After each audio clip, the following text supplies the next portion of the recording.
Baada ya shida hizi ni raha tele, baada ya masumbufu ya dunia hii ni raha tele. Ikiwa tutasimama vizuri ndani ya Yesu, tutaona raha.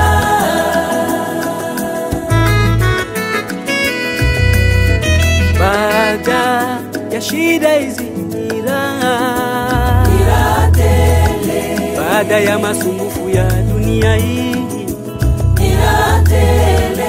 Ikiwa tutasimama vizuri ndani ya Yesu, tutaona raha.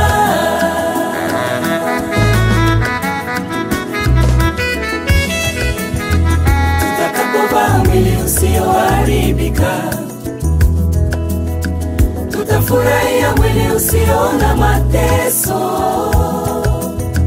tutafurahia mwili usio na njaa, tutafurahia mwili usio na kiu,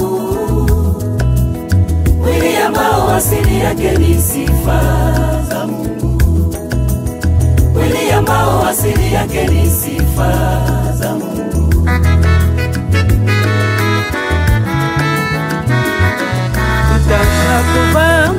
Tutakapovaa mwili usioharibika, tutafurahia mwili usio na mateso, tutafurahia mwili usio na njaa, tutafurahia mwili usio na kiu, mwili ambao asili yake ni sifa, mwili ambao asili yake ni sifa za Mungu.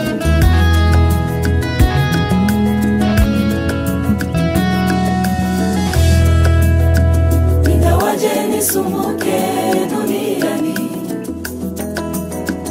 ingawaje nione shida na mwili huu,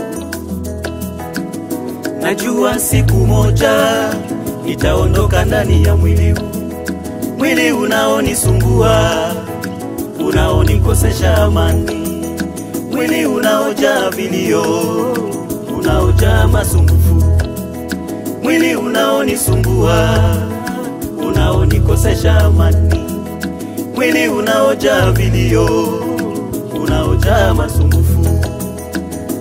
Ikiwa tunaimba tukiwa ndani ya mwili huu, itakuwaje tutakapofika mbinguni?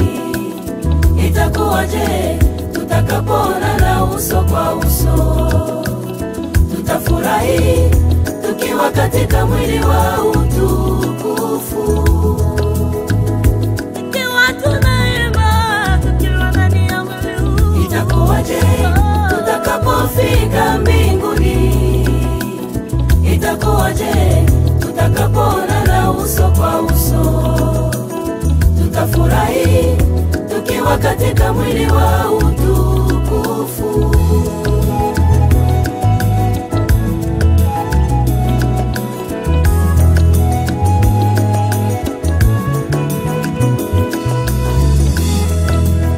Mwili ambao ndani yake hamna lawama, mwili ambao ndani yake hamna chuki, fitina, mwili ambao ndani yake hamna machozi, mwili ambao asili yake ni sifa za Mungu, mwili ambao asili yake ni sifa za Mungu. ikiwa tunaimba tukiwa ndani ya mwili huu, Itakuwaje tutakapofika mbinguni? Itakuwaje tutakapoonana uso kwa uso? Tutafurahi tukiwa katika mwili wa utukufu. ikiwa tunaimba tukiwa ndani ya mwili huu, Itakuwaje tutakapofika mbinguni? Itakuwaje tutakapoonana uso kwa uso? Tutafurahi tukiwa katika mwili wa utukufu.